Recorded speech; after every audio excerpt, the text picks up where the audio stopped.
Salam alaikum! Alaykoum salam. Aujourd'hui, on vous emmène au Maroc où nous avons eu la chance de pouvoir partir au mois de décembre au dernier moment, faire un repérage pour mon plus beau voyage. On a acheté nos billets d'avion au dernier moment, 15 jours avant de partir, sans savoir si on allait pouvoir faire ce road trip et finalement on a eu beaucoup de chance. Tout s'est bien passé du début à la fin. Sur place, tout était parfait. On va tout vous raconter.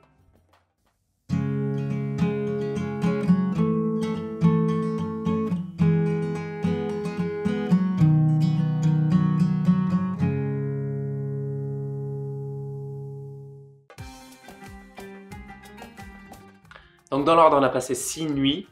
2 nuits à Marrakech, une nuit à l'Oberoi et une autre à la Villa des Orangers. De Marrakech, on a pris la voiture, on est parti vers la côte atlantique, vers Imsouane, 4 heures de route quand même, où on a passé 2 nuits de rêve en face de la plage. Et on est remonté sur la côte jusqu'à Essaouira, où on a dormi à l'heure bleue. Et puis, on est revenu vers Marrakech, où on a dormi une nuit dans le désert d'Agafay, au Scarabée au camp.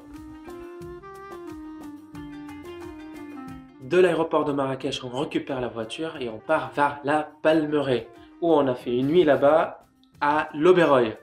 Alors l'Oberoi, c'est un palace de rêve niché au cœur de 11 hectares de vergers méditerranéens, entre les orangers et les oliviers centenaires.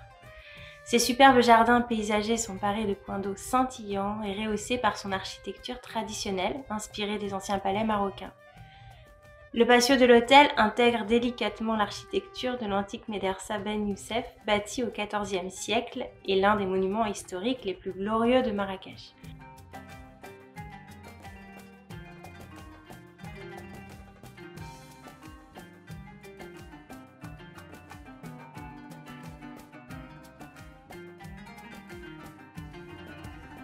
Et c'est vraiment un hôtel que je recommande pour les familles en priorité. Ils ont des villas fantastiques et très très grandes, avec pour certaines des piscines privées. Et c'est surtout cette vue sur l'Atlas qui est incroyable.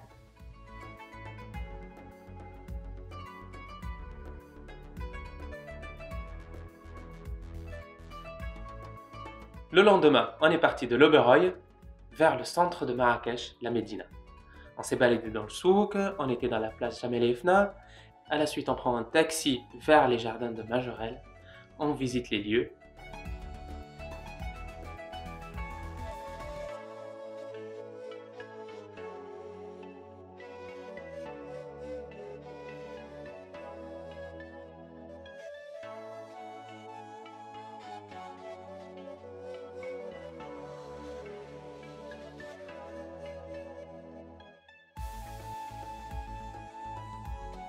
Le soir, comme prévu, nous avons séjourné à la Villa des Orangers. C'est un relais château d'exception, situé au pied de la Koutoubia, entre le Palais Royal et la place Jamel Efna. J'ai adoré les lieux, son emplacement, son atmosphère raffinée, sa décoration et l'hospitalité du personnel.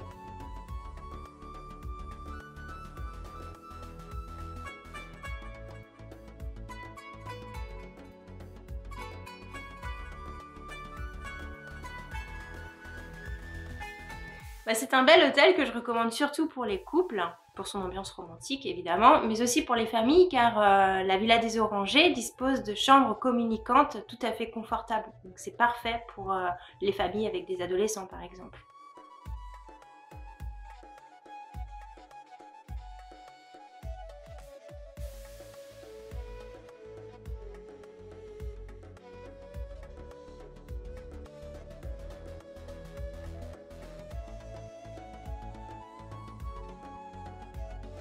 Le troisième jour, on quitte Marrakech pour aller vers la côte atlantique et on part vers Imsouane. 3h30 de route pittoresque où nous avons traversé des paysages désertiques, des petits villages, rencontré sur notre route des bergers qui sortaient de nulle part pour atteindre le Belvédère. Et là, une vue incroyable, une vue à couper le souffle sur la baie d'Imsouane.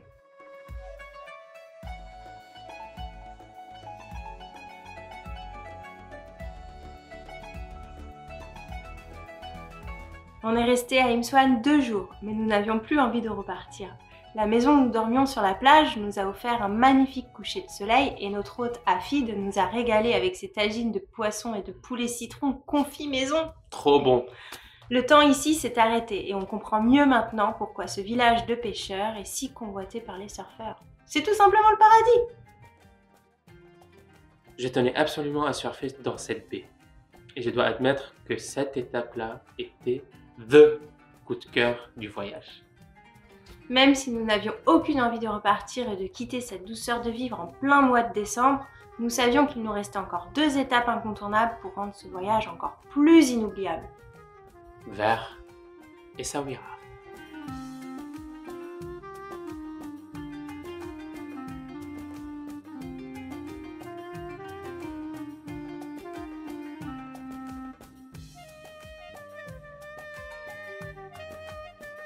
Le 5e jour, on quitte Imtswana vers Essaouira. On longe la côte, 70 km à peu près.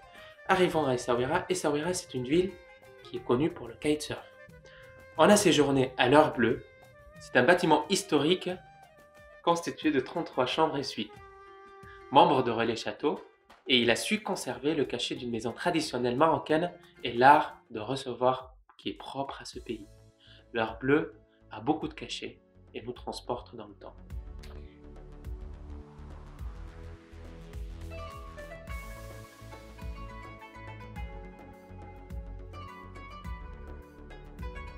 Le directeur Eric Moll est aux petits soins avec tous les clients du riad et vient personnellement saluer chaque personne à l'heure des repas.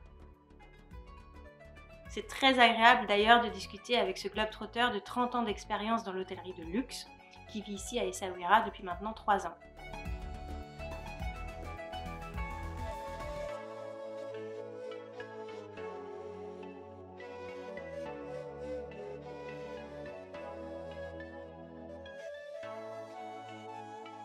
Sixième jour, notre périple prendra fin dans le désert d'Agafay, à 35 km de Marrakech, où nous avions réservé une nuit au sublime Scarabeo Camp pour le réveillon du 24 décembre.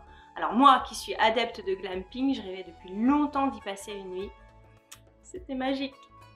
Le désert d'Agafay. Je n'avais jamais eu l'occasion de visiter cet endroit.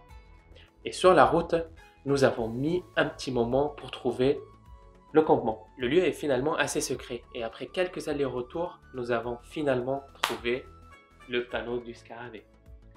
Je passais souvent en revue le compte Instagram de Scarabeo Camp, mais alors la réalité a dépassé toutes mes attentes.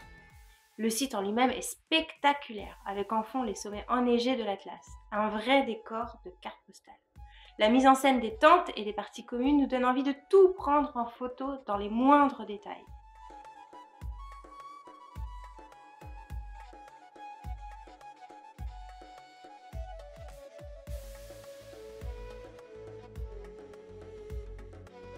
Le soir, le campement est illuminé par des lanternes et c'est à cet instant que toute la magie opère.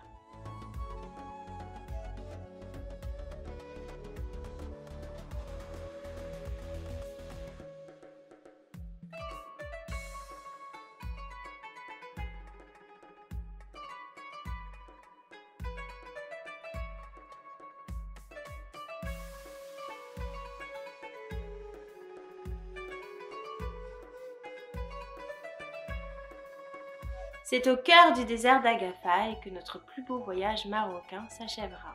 Nous repartirons en France le 25 décembre avec des étoiles plein les yeux et surtout avec le sentiment d'être privilégiés face à cette pandémie qui affaiblit les plus vulnérables d'entre nous. C'est en voyageant que nous nous rendons compte de la chance que nous avons ici chez nous. Le Maroc souffre énormément de cette crise sanitaire, c'est certain, mais encore plus de la crise économique auquel les habitants doivent faire face. Ce pays a besoin de revoir ses touristes rapidement et le Maroc sans touristes, c'est un peu comme un couscous sans légumes, inhabituel et sans saveur.